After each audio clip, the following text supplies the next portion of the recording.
আসসালামু আলাইকুম। এখন আমি যে ব্যবসার কথা বলবো তা অনেকটাই লটারির মতো।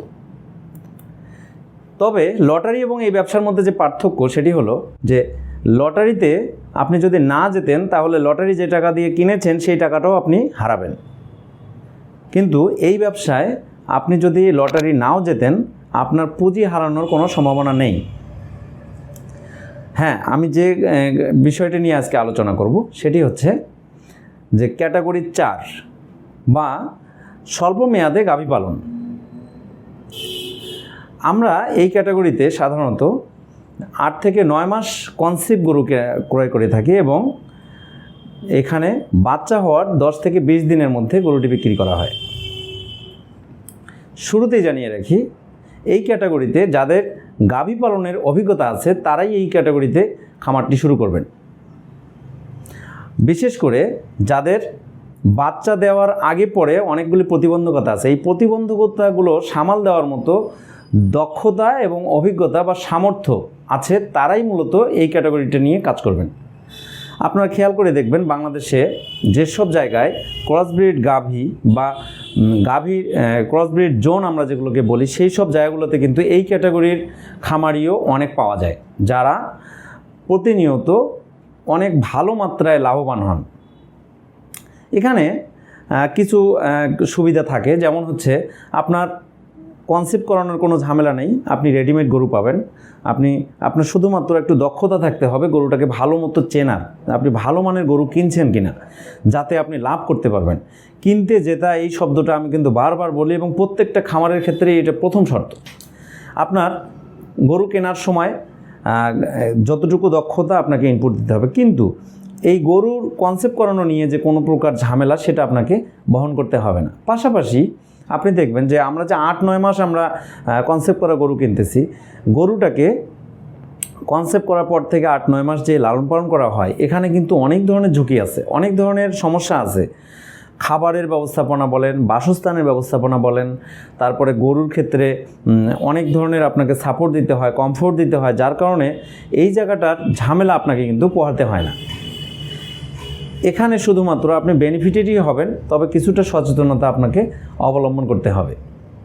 আপনি এই ক্যাটাগরির মধ্যে আরেকটি ভালো দিক, বেনিফিশিয়াল দিক আমি বলবো যে এখানে গরুর দুধ এবং বাছুরের উপর দাম নির্ধারণ হয়। গরুর দুধ কতখানি আছে এবং বাছুরটা কেমন, বাছুরটা যদি বকনা হয় তাহলে দামটা কিন্তু আপনার আরও বেশি হবে। তাই গরুর দুধ, ওলান এবং বাছুর এই 3টা জিনিস যদি আপনি পারফেক্ট রাখতে পারেন তাহলে আপনার বেনিফিটের মাত্রাটা আরও অনেক বেশি হয়ে যেতে পারে। যা থাকবে যে মানে 1-fold, 2-fold, 3-fold পর্যন্ত বেনিফিট করা এখানে সম্ভব। অনেক সময় দেখা যায় যে আপনার অনেক যে বিজনেস আছে সেই বিজনেসগুলোতে যে ধরনের সময় যায়, যে ধরনের ইনপুট যায়, যে ধরনের টাকা যায়, যে আউটপুটটা আসে, এই বিজনেসে কিন্তু দেখবেন সে তুলনায় ইনপুটের তুলনায় আউটপুটটা অনেক বেশি।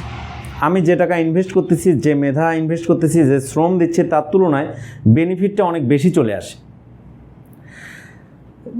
যাক, আমরা যে আলোচনাগুলো করছি যে আমরা এই অভিজ্ঞ খামারি যারা আছেন বা যারা ন্যূনতম অভিজ্ঞতা যাদের আছে, যারা অন্ততপক্ষে একটি দেশি গাভী লালন পালন করারও অভিজ্ঞতা আছে, বিশেষ করে কনসেপ্ট করা থেকে শুরু করে বাচ্চা হওয়া পর্যন্ত, তারা এই ক্যাটাগরিটা নিয়ে গাভীর খামার করতে পারেন। আমরা এক্ষেত্রে কিছু ঝুঁকিও দেখতে পাই। এক্ষেত্রে আপনি দেখবেন যে একটা বড় ঝুঁকি আমি বলছি, এর আগেও 2টি ক্যাটাগরিতে বলেছি, যে সে হচ্ছে ট্রান্সপোর্টেশন। আপনি যেহেতু 9 মাস 8 মাস বয়সে কনসেপশনে আপনি গরু নিয়ে আসবেন, এখানে ট্রান্সপোর্টেশন একটা কিন্তু বড় ঝুঁকি। তো আদার্স যে ঝুঁকিগুলো আছে, আদার্স যে সমস্যাগুলো আছে বা অন্য গরুগুলোর ক্ষেত্রে আপনি অ্যাবর্শন হওয়া বা এই ধরনের কিছু, কিন্তু এখানে যেটা ঘটবে সেটা হলো যে প্রিম্যাচিউর বার্থ। যে আপনি ট্রান্সপোর্টেশনের যদি কোনো সমস্যা হয় তাহলে দেখবেন যে বাচ্চা হওয়ার আগেই, যে সময় বাচ্চা হওয়ার কথা ছিল তার আগেই বাচ্চা হয়ে যাচ্ছে, রিটেন প্লাসেন্টা, নানা ধরনের সমস্যা হতে পারে। তো এই সমস্যাগুলোকে মিটিগেট আপনাকে করতে হবে এবং এই ধরনের অভিজ্ঞতা আপনার থাকতে হবে। পাশাপাশি আরেকটা হচ্ছে যে বাচ্চা হওয়ার সাথে বাচ্চা হওয়ার সময়, বাচ্চা হয়ে গেছে, বাচ্চা হওয়ার সময় আপনি দেখবেন কিছু জটিলতা অ্যারাইজ করে। যেমন বাচ্চা হওয়ার সময় সঠিকভাবে বাচ্চা হচ্ছে না, অনেক প্রেশার দিতে হচ্ছে, বাচ্চা আটকে গেছে, আবার দেখেছেন বাচ্চা মৃত বাচ্চা হচ্ছে, প্রতিবন্ধী বাচ্চা হচ্ছে, অন্ধ বাচ্চা হচ্ছে। তো তো এই জিনিসগুলোও কিন্তু আপনার অনেকটা হিন্ড্রেন্স বা বাধা হিসেবে কাজ করে। আবার দেখবেন বাচ্চা হওয়ার পরে মায়ের একটা বাড়তি যত্ন নিতে হয়, কারণ মাটাকে আপনি যেভাবে উপস্থাপন করবেন আপনার কিন্তু বেনিফিটটা সেভাবে আসবে। বাছুরের ক্ষেত্রেও দেখবেন যে বাছুরটা যদি আপনার ভালো হয়, হেলদি হয়, বাছুরটা যদি বকনা হয়, কাকতালীয়ভাবে যদি আপনি বকনা বাছুর পান, তাহলে কিন্তু আপনার বেনিফিটটা আরও বেশি আসবে। এখানে মায়ের যেমন যত্ন নিতে হয়, বাছুরের কিন্তু আলাদা একটা যত্ন নিতে হয়। আবার দেখবেন দুধ উৎপাদনটা আপনাকে ঠিক রাখতে হয়, কারণ যেহেতু আমি মাকে ঠিক রাখছি, বাছুর ঠিক রাখছি, এই দুইটা জিনিস ঠিক আছে। আমার যদি ওলানটা ঠিক না থাকে, দেখা যাচ্ছে সব আমার ঠিক আছে, বাট 4টা আছে, তার মধ্যে একটা বাট ব্লক, আপনি যে কাঙ্ক্ষিত মাত্রা বেনিফিট করতে যাচ্ছেন সেই বেনিফিটটা হবে না। বাচ্চা হওয়ার পরেই ম্যাস্টাইটিস এবং রিটেইন প্লাসেন্টা মানে ফুল আটকে যাওয়া, ম্যাস্টাইটিস মানে ওলান প্রদাহ, এই দুটি ঘটনা ঘটার সম্ভাবনা খুব বেশি থাকে। এই সময়টাতে আপনি যদি ম্যাস্টাইটিসটাকে ভালোভাবে ম্যানেজ করতে না পারেন, আপনার বাট কানা হয়ে যাওয়া বা বাট ব্লক হয়ে যাওয়ার চান্স খুব বেশি থাকে। এই দুটো জিনিস যদি আপনি ভালোভাবে ম্যানেজ করতে পারেন, বাচ্চাটাকে যদি হেলদি রাখতে পারেন, আপনার বেনিফিটটা কিন্তু অনেক বেশি আসা সম্ভব। বাচ্চা হওয়ার পরে যে ওলানটাকে সুস্থ রাখা, ওলানটাকে অনেক সময় সুরল রাখাটাও একটা ব্যাপার।